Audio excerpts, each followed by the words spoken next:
អ្នកទាំងអស់គ្នាមានធុញដល់ពេលដែលយើងកាត់តវីដេអូម្ដងត្រូវលោតជាមួយនឹងពាណិជ្ជកម្មមកញញៃខ្លាំងមែនទែន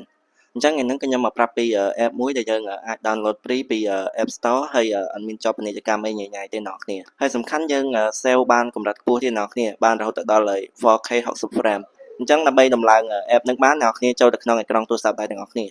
អូខេបន្ទាប់ពីយើងចូលក្នុងអេក្រង់ទូរស័ព្ទដៃហើយអ្នកគ្នាចូលក្នុង App Store មក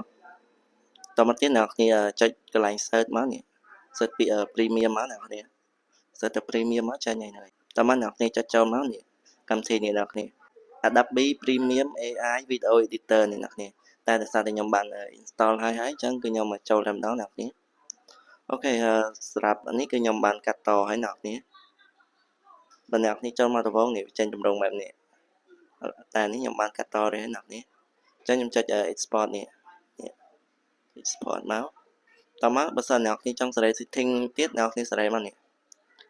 សេរី frame rate ច្បាស់មិនច្បាស់អីចឹងអ្នកគ្នាហ្នឹងហើយអ្នកគ្នាអាចយក720ឬមួយក៏1080សម្រាប់ខ្ញុំយក 4K 60 frame នេះអ្នកគ្នាយើងសេរីប៉ុណ្្នឹងហើយយើងចេញមកវិញមកយើងចុច export នេះមកអូខេតែខ្ញុំអត់ export ទេដោយសារកាត់អត់ទាន់ហើយអ្នកគ្នា